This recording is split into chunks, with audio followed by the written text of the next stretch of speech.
अब यहाँ पर शौनकादि ऋषि सूत जी से पूछते हैं कि प्रभु दूसरी बार ये कथा किसने किससे कही पृथ्वी पर।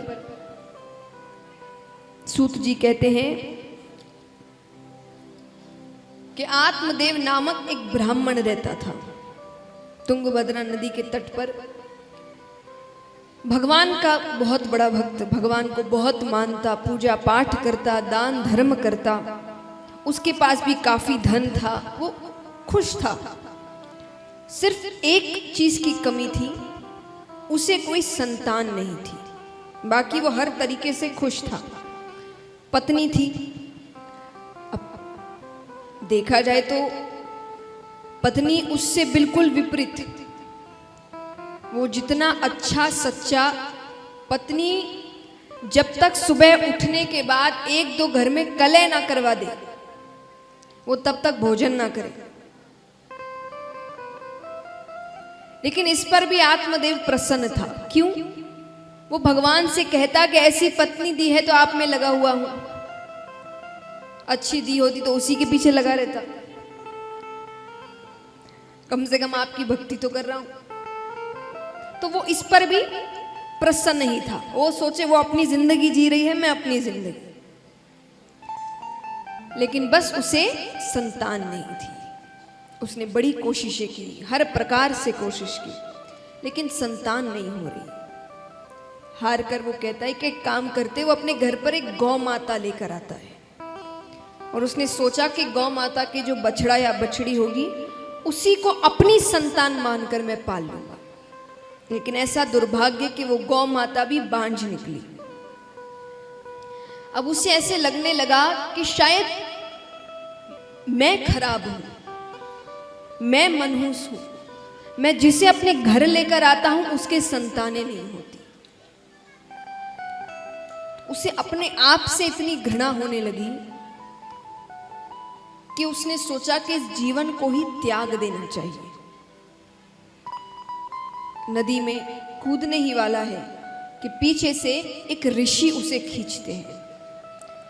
वो कहते, अरे इतनी मुश्किल से मनुष्य जन्म मिला है, उसे ऐसे ही त्याग दोगे? आत्मदेव कहे, मुझे संतान नहीं है, संतान के बिना ये जीवन अधूरा सा लगता है। अरे संतान नहीं होगी तो मेरा कल्याण कैसे होगा? मेरा पिंडदान कौन करेगा? मुझे मुक्ति कैसे मिलेगी? सूत जी कहते, तब तो तुम्हारे बोलने के अनुसार जिस जिसके संतानें हैं सबका कल्याण हो गया। ऐसा थोड़ी होता है, संतान तो अधिकतरों के होती है, सबका कल्याण हो गया क्या? कल्याण ही हो गया होता तो सब यहां बैठे होते।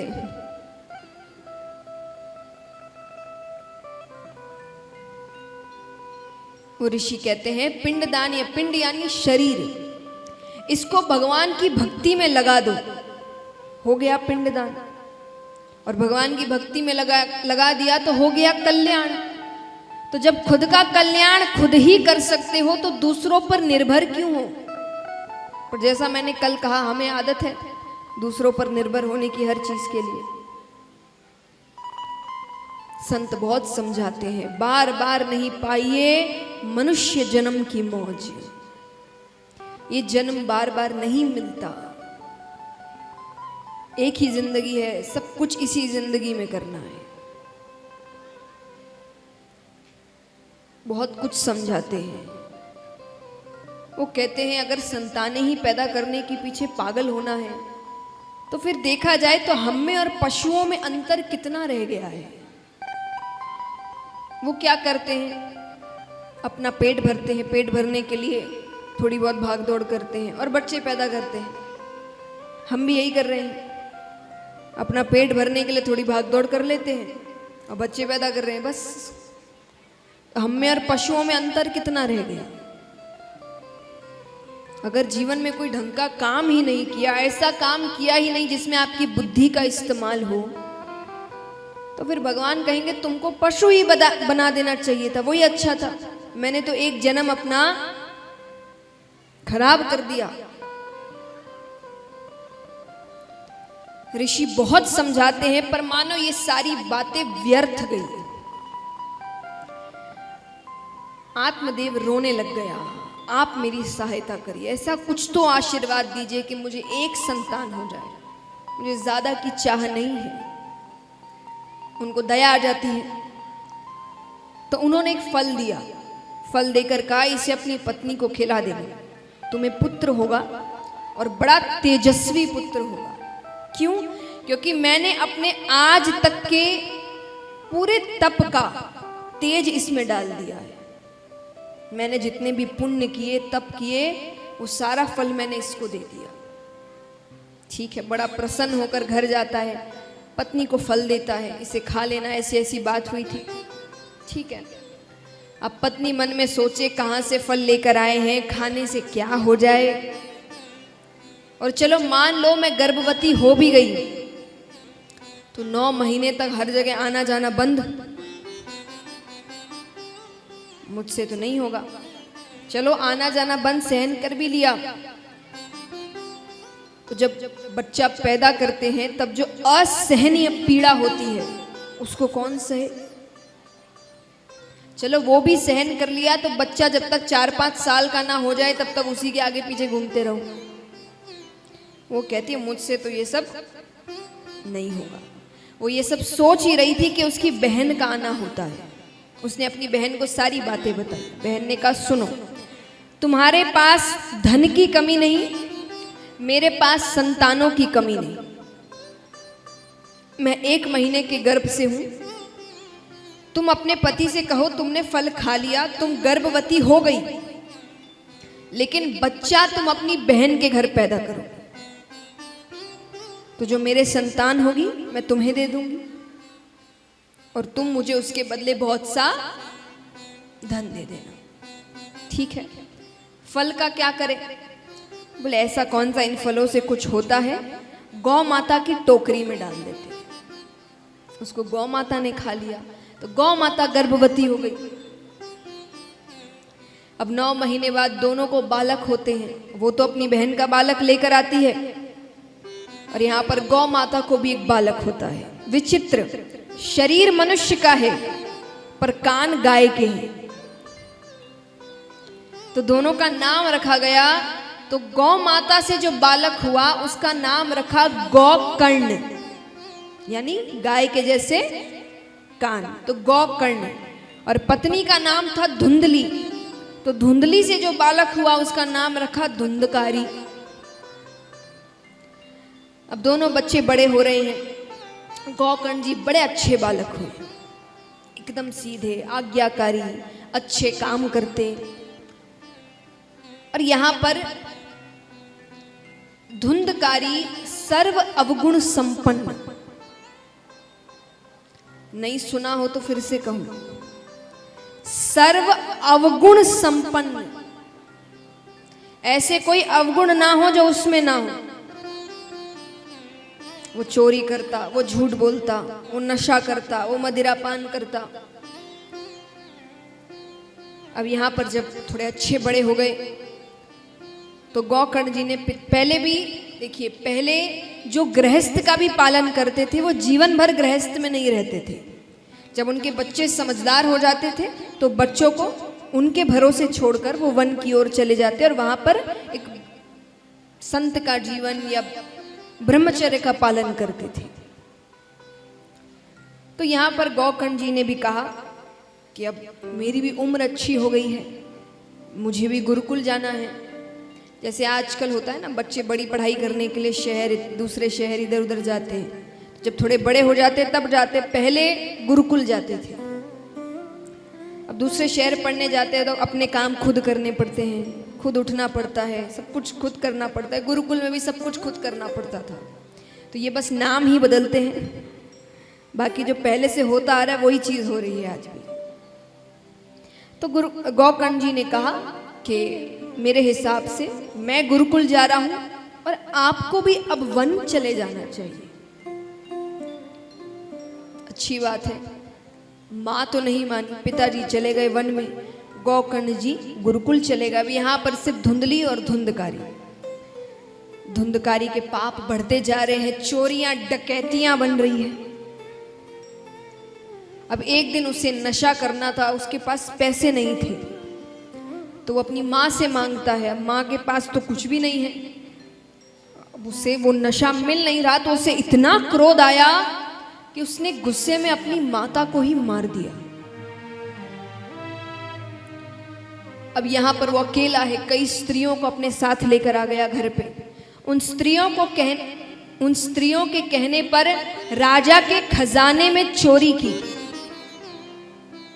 स्त्रियों ने सोचा एक ना एक दिन तो पकड़े जाएंगे और इसके चक्कर में हमें भी दंड मिलेगा कि हम इसके साथी हैं। तो एक रात्रि उसे खूब मदिरा पान कराया गया, इतना कि वो खुद कुछ करने की हालत में ना रहे। अब उसको मारने की कोशिश कर रहे हैं, हर प्रकार से कोशिश की, पर उसकी मृत्यु नहीं हो रही।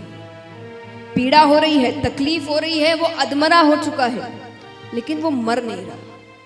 इतने पाप किए हैं, इतनी आसानी से तो मरने वाला नहीं है।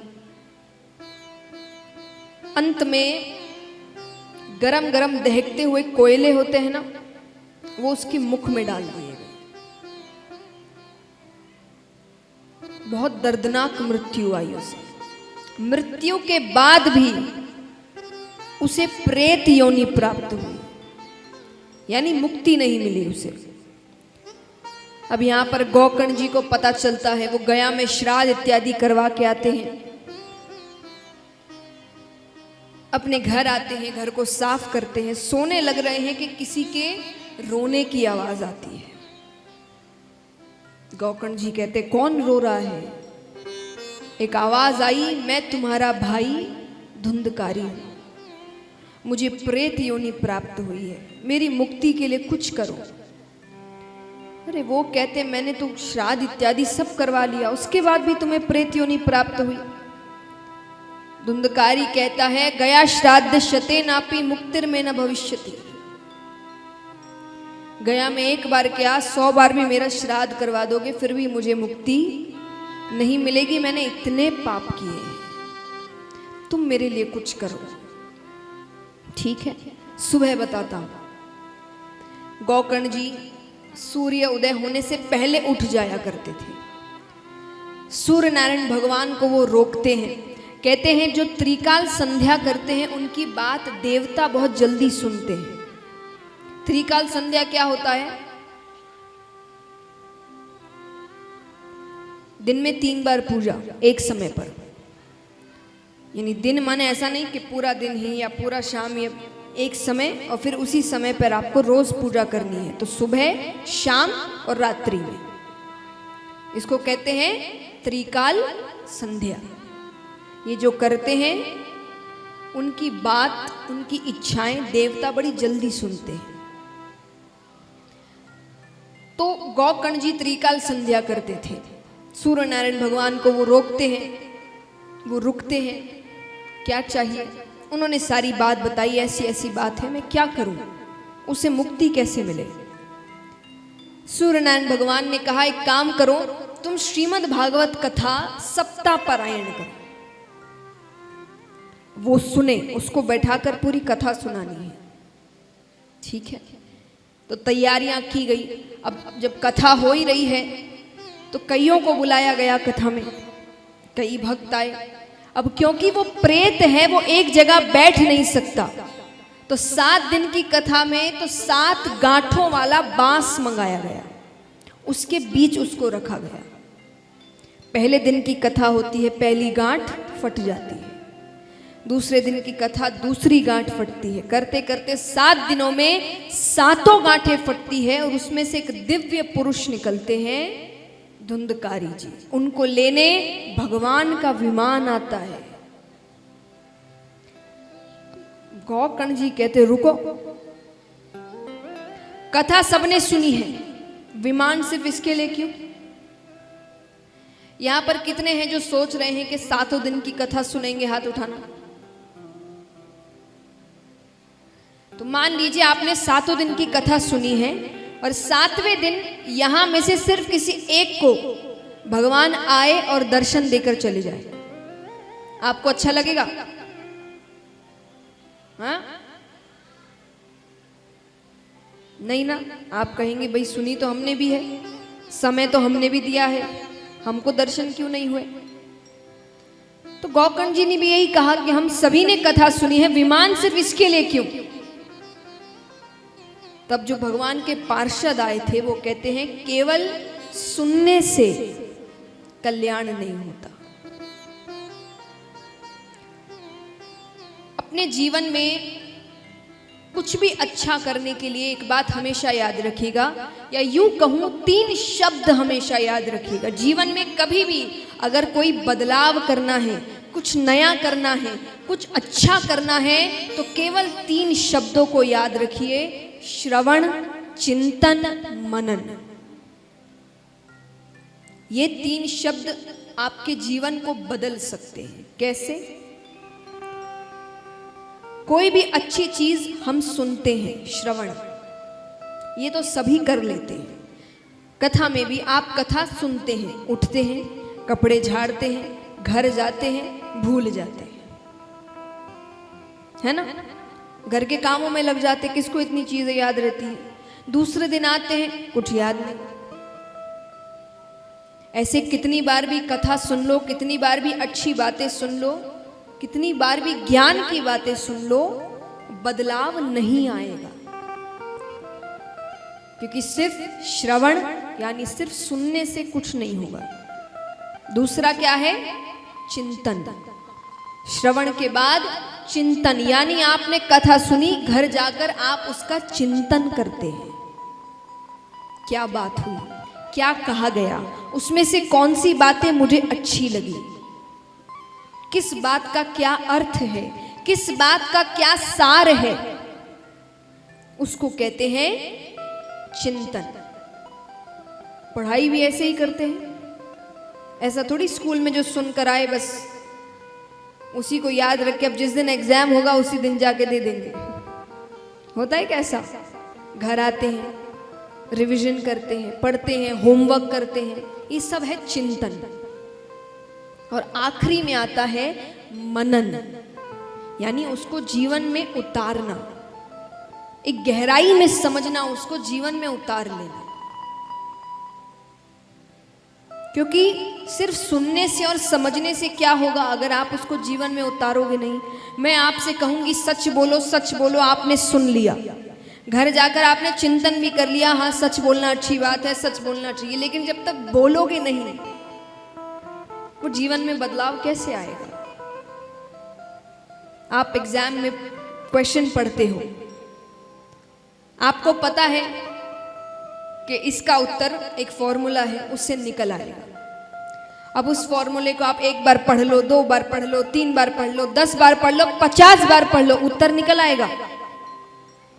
जब तक उसको आप सॉल्व नहीं करोगे तब तक आंसर नहीं आएगा। तो उसी प्रकार कथा सुन लेने से या सिर्फ समझ लेने से उत्तर नहीं आएगा। उसको जब तक जीवन में उतारेंगे नहीं तब तक बदलाव। तो अगर जीवन में बदलाव चाहिए तो 3 शब्दों को याद रखना है, श्रवण, चिंतन, मनन। ये जीवन को बदलने के 3 शब्द हैं। तो वो पार्षद आकर कहते हैं